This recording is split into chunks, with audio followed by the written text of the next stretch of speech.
On August 21st, 2013, chemical weapons were used in the Syrian conflict yet again. Western powers, the US and France in particular, didn't hesitate for a moment to take advantage of the tragedy, decrying it as a crime against humanity and using it as a springboard to announce their preparations for military strikes against the Syrian government. Make no mistake, this was a crime against humanity, but the gas was not used by the Syrian government. It was used by the NATO-backed rebels. In this video, we're going to show you definitive evidence to support this claim, and we're going to explain the US and NATO's motive for committing such an atrocity. The leaked documents that we're going to be presenting are available for you to download yourself. You'll find a link in the description to that download, and you'll also find links to the mainstream articles we use in our research. Now, in order to really understand this event, we need to look at it in context. The United States has had Syria and Iran in their crosshairs for a long time. The plans for these wars have been in the works for over a decade. About 10 days after 9/11, I went through the Pentagon and I saw Secretary Rumsfeld and Deputy Secretary Wolfowitz. I went downstairs just to say hello to some of the people on the joint staff who had used to work for me, and one of the generals called me and he said, "Sir, you got to come in and talk to me a second." I said, "Well, you're too busy." He said, No. He says, "We've made the decision. We're going to war with Iraq." This was on or about the 20th of September. I said, "We're going to war with Iraq? Why?" He said, "I don't know." He said, "I guess they don't know what else to do." So I said, "Well, did they find some information connecting Saddam to Al-Qaeda?" He said, No. He says, "There's nothing new that way. They've just made the decision to go to war with Iraq."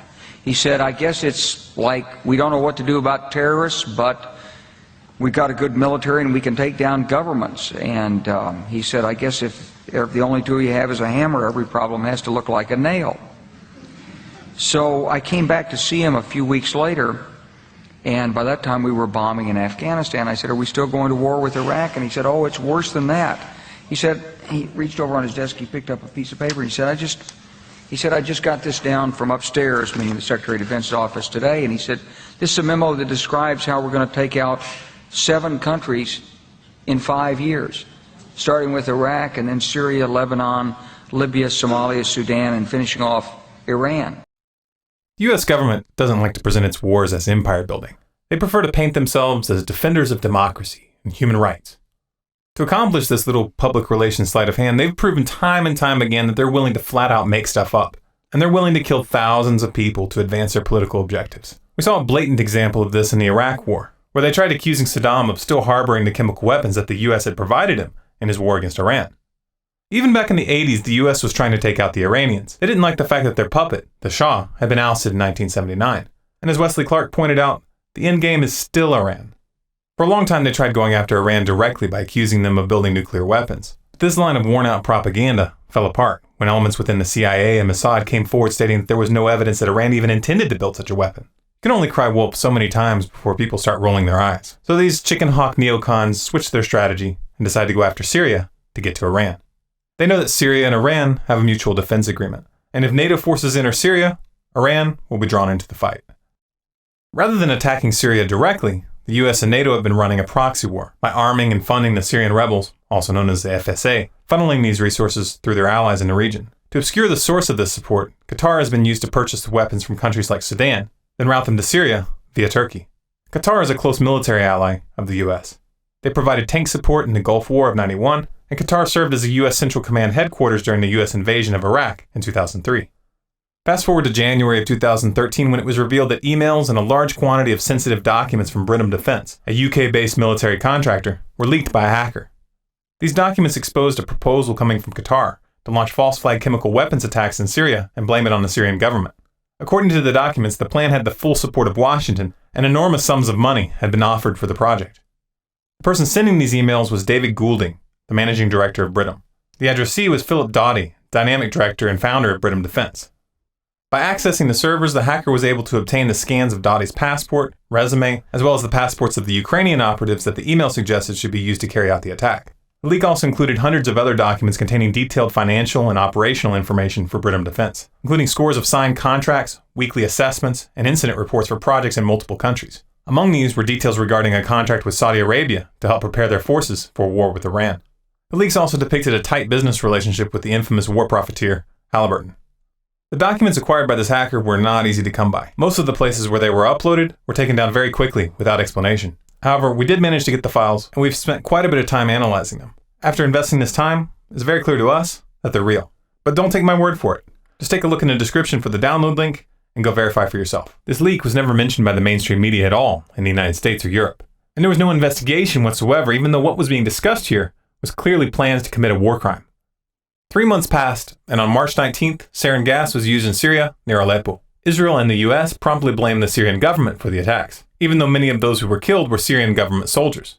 Obama began talking about the event as a red line that had been crossed, and the warmongers began their saber-rattling in earnest. However, the UN insisted on investigating the issue themselves, and on May 6, 2013, UN investigator Carla Del Ponte went public stating that evidence from their investigation indicated that it was the Syrian rebels who had used the sarin gas, and that there was no indication that the Syrian government had launched any chemical attacks whatsoever. Russia's UN ambassador Vitaly Churkin agreed with Del Ponte after Russian experts visited the location where the projectile struck and took their own samples of the material from the site. Those samples were then analyzed at a Russian laboratory certified by the Organization for the Prohibition of Chemical Weapons.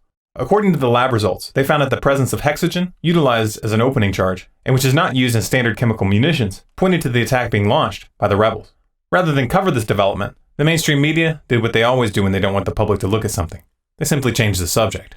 Now, of course, the fact that the US-backed rebels had attempted to frame the Syrian government in order to build support for a NATO invasion would be bad enough. They were trying to start a war of aggression. But let's remember that sarin gas was in fact used. This means that the US and its allies were willing to commit a blatant war crime, killing scores of civilians in order to justify toppling Assad. Nor did the US withdraw their support after this event. In fact, they increased it.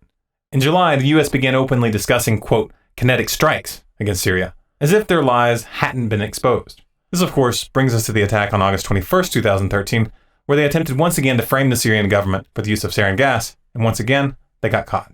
The first wave of media coverage tried to pin the attack on the Syrian government, and the US and France instantly came out condemning Assad. By August 24th, the Pentagon had already announced plans for missile strikes. But even as they did, their story was already falling apart. The Syrian army came forward that same day with footage to back up their report that they had uncovered a massive chemical weapons cache in rebel tunnels in the Damascus suburb of Jobar. This is the exact neighborhood where the chemical attack took place. The Syrian government's version of events is backed up by several key bits of evidence. 1. On May 31st, 2013, security forces in Turkey found a 2-kilogram cylinder filled with sarin gas after searching the homes of Syrian militants. 2. On July 7th, the Syrian army went public about a chemical lab that they had found belonging to the rebels in the city of Banias. And 3. We already have these documents clearly showing that the US was backing a plan to frame the Syrian government with chemical weapons. All of this clearly shows that the rebels had the means and the intent. However, the most obvious variable in this equation is motive. The only parties that benefit from launching this attack are the Syrian rebels, the US, and its NATO allies. The Syrian government knows full well that the US and NATO have been looking for any excuse to invade. The last thing that they want to do is hand them that excuse. The rebels, on the other hand, have already been caught committing brutal atrocities, and they've already been caught creating fake video of civilian casualties. The clip you're watching right now is one of the most famous examples. This chemical attack, launched on August 21st, fits with their previous pattern. The rebels further exposed their hand when 2 days after the attack they released a video statement vowing to strike back with any and all means. They claimed to have access to chemical weapons, and they stated that they now intended to use them in the conflict with zero reservations from this point forward. Essentially, they're using their own crime as a pretext to openly start using chemical weapons in combat. The stakes in this cover-up are high. Russia and China have both openly sided with Syria and Iran, and Russia has warned that thermonuclear war could result if the US continues down this path. That's an outcome that's too horrific to even contemplate. However, even if that worst-case scenario is averted, this is still a matter of life and death for the Syrian and Iranian people. If the US invades, a lot of civilians are going to die. Their situation is not going to be improved by the US attacking, any more than it was in Iraq or any of the other countries that we've toppled. We have to do everything in our power to stop this. Please help us get this information out to everyone, especially those in the military. Share this to Facebook, to Twitter, post it on your website. Download those documents, put them on disk with this video, and hand them out on the streets. If you're in the military and you find this video, please send it to your commanding officer and to everyone that you trust in your unit. If you're afraid of being punished, then find a way to send it anonymously. Hundreds of people were killed in these attacks, many of them children, and the US government was behind it. If you're a parent, imagine what it would feel like if it were your son or your daughter who had been slaughtered to forward the political objectives of these psychopaths. Think about it long and hard, because these things have a way of coming home to roost. For more videos like this, subscribe to Stormclowdsgathering on YouTube. For updates, bonus content, and to influence future videos, follow us on Facebook at facebook.com/Stormclowdsgathering. Our Twitter handle is Collapse Updates, and our website is stormcloudsgathering.com.